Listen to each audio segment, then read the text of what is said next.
ভগৱান শ্ৰীকৃষ্ণই গীতাত মানুহক এই মায়াময় সংসাৰৰ পৰা উদ্ধাৰ কৰিবৰ বাবে বহুতো উপদেশ দি থৈ গৈছে।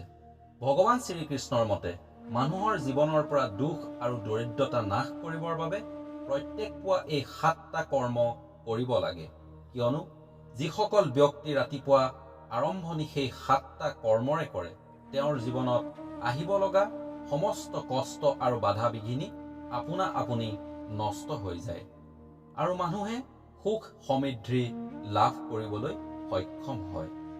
আহক দেৰি নকৰি আমি ভিডিঅ'টো আৰম্ভ কৰোঁ। নমস্কাৰ বন্ধুসকল, আপোনালোকে চাবলৈ আৰম্ভ কৰিছে GN-A-to-Z। যদি আপুনি চেনেলটোত নতুনকৈ আহিছে আৰু যদি আপোনাৰ ভিডিঅ'টোৰ কথাখিনি শুনি ভাল লাগে, অনাগত দিনত এনেকুৱা ভিডিঅ' পাই থাকিবৰ বাবে চেনেলটো ছাবস্ক্ৰাইব কৰি বেল আইকনটো দবাই ল'বলৈ নাপাহৰিব। প্ৰত্যেক পুৱা কৰিব লগা সেই 7টা কৰ্মৰ প্ৰথমটো কৰ্ম হ'ল ৰাতিপুৱা যিমান সোনকালে পাৰি শুৱা পাতি এৰাৰ চেষ্টা কৰিব লাগে। সকলো ধৰ্মশাস্ত্ৰই আমাক উপদেশ দি থৈ গৈছে যে আমি ৰাতিপুৱা ব্ৰহ্ম মুহূৰ্ততেই শুৱা পাতি এৰিব লাগে, কিন্তু আজিকালিৰ অনিয়মিত জীৱনশৈলীৰ বাবে সেইটো প্ৰায় অসম্ভৱ যেন হৈ পৰিছে। যদিও ৰাতিপুৱা যিমান পাৰি সোনকালে শুৱা পাতি এৰাৰ চেষ্টা কৰক। শুৱা পাতি চকু মেলিয়েই সৰ্বপ্ৰথমে ভগৱানৰ নাম স্মৰণ কৰিব লাগে আৰু তাৰ পিছত নিত্য কৰ্ম আদি কৰি ভগৱানক পূজা অৰ্চনাৰ জৰিয়তে দিনটোৰ আৰম্ভণি কৰিব লাগে। তেনে কৰিলে আপোনাৰ মন আৰু মস্তিষ্কত এক নতুন চেতনা জাগ্ৰত হয়, যি আপোনাক ভাল কথা ভাল কাম কৰিবলৈ প্ৰেৰণা দিয়ে। বন্ধুসকল, যদি আপোনালোকৰ ভিডিঅ'টোৰ কথাখিনি শুনি ভাল লাগে তেন্তে এটা লাইক কৰি আৰু এজনে শুনিব পৰাকৈ শ্বেয়াৰ কৰি দিবলৈ নাপাহৰিব। দ্বিতীয়তে, ৰাতিপুৱা ভগৱানৰ চৰণত পূজা অৰ্চনা কৰাৰ সমানে সমানে সূৰ্য নমস্কাৰ কৰাৰ অভ্যাস কৰিব লাগে। সূৰ্য নমস্কাৰ এনে এক আসন যি আপোনাক শাৰীৰিক সুস্থতাৰ ক্ষেত্ৰত বহুখিনি অৰিহণা আগবঢ়ায়। যদি আপুনি সূৰ্য নমস্কাৰ আসন কেনেকৈ কৰে ভালদৰে নাজানে তেন্তে আজিয়েই তাক শিকি লোৱাৰ চেষ্টা কৰক। যদি আপুনি এই সূৰ্য নমস্কাৰ আসন ভালদৰে শিকি এমাহমান কৰাৰ চেষ্টা কৰে তেতিয়া আপুনি নিজেই অনুমান কৰিব পাৰিব আপুনি কি কি সুফল পাবলৈ সক্ষম হৈছে। সূৰ্য মন্ত্ৰৰ জৰিয়তে সূৰ্য নমস্কাৰ কৰাৰ লগে লগে আপোনাৰ মনত এক শান্তিৰ ভাৱ উৎপন্ন হ'বলৈ ধৰে আৰু আপুনি এক নিৰোগী শৰীৰো পাবলৈ সক্ষম হ'ব। তৃতীয়টো কথা হৈছে, কিছুমান গছ গছনি ভগৱানৰ আশীৰ্বাদেৰে পুষ্ট। আমাৰ হিন্দু ধৰ্মত কিছুমান গছক ভগৱানৰ সমানে সমানে পূজা অৰ্চনা কৰা হয়। তাৰ ভিতৰত আটাইতকৈ পবিত্ৰ এজোপা গছ হ'ল তুলসী। সেই তুলসী গছ প্ৰত্যেক মানুহৰ ঘৰত থাকিব লাগে। যদি আপোনাৰ ঘৰত তুলসী গছ নাই তেন্তে আজিয়ে আপুনি ৰোৱাৰ ব্যৱস্থা কৰক। তুলসী গছ কেৱল পবিত্ৰ গছ যে এনে নহয়, ইয়াৰ যিবোৰ ঔষধি গুণ আছে সেইসমূহ জানিও আপুনি আচৰিত হৈ যাব। তাতোকৈ ডাঙৰ কথা, তুলসী গছে আমাক যিসমূহ বায়ু দিয়ে সেইসমূহ আটাইতকৈ শুদ্ধ আৰু সতেজ বায়ু। আপুনি সেই সতেজ বায়ু তুলসী গছৰ বাহিৰে ক'তো পাবলৈ সক্ষম নহ'ব।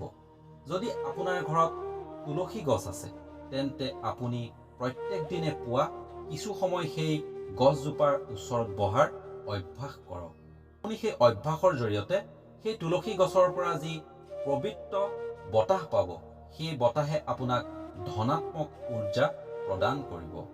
শাস্ত্ৰৰ মতে যি ঘৰ মানুহত তুলসী নাথাকে সেই ঘৰত শ্ৰীহৰিৰ বাস নকৰে আৰু শ্ৰীহৰি বাস নকৰা গৃহত কেতিয়াও লক্ষ্মীয়ে বাস নকৰে।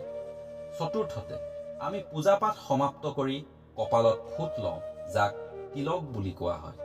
তিলক বা ফুট লোৱাটো আমাৰ স্বাস্থ্যৰ বাবে বহু দৰকাৰী আৰু এই কথা শাস্ত্ৰই আমাক কৈ থৈ গৈছে। পঞ্চমটো কথা হৈছে, ঘৰত সদায় খাদ্য প্ৰস্তুত কৰাৰ সময়ত সাত্বিকতা অৱলম্বন কৰিব লাগে। খাদ্য প্ৰস্তুত কৰাৰ সময়ত ভগৱানৰ নাম জপ কৰি ভগৱানৰ চৰণত অৰ্পণ কৰি প্ৰস্তুত কৰিলে তেনে খাদ্য গ্ৰহণ কৰা ব্যক্তিৰ মন সদায় সুপ্ৰসন্ন হৈ থাকে। এনেদৰে প্ৰস্তুত কৰা খাদ্য গ্ৰহণ কৰিলে মানুহৰ জীৱনৰ পৰা দুখ কষ্ট দূৰ হয় বুলি শাস্ত্ৰত উল্লেখ আছে। আৰু যি ঘৰ মানুহৰ ঘৰত খাদ্যবস্তু প্ৰস্তুত কৰাৰ সময়ত সাত্বিকতা অৱলম্বন কৰে, সেই ঘৰৰ সতি সন্ততি কেতিয়াও বেয়া ৰাস্তা অৱলম্বন কৰিব নোৱাৰে। ষষ্ঠতে হৈছে প্ৰত্যেক সন্ধিয়া ঘৰত চাকি বন্তি জ্বলাই ভগৱানক উপাসনা কৰিব লাগে। যদি সম্ভৱ ঘৰৰ সকলো সদস্য একেলগে বহি ঈশ্বৰৰ নাম গুণানুকীৰ্তন কৰিব লাগে।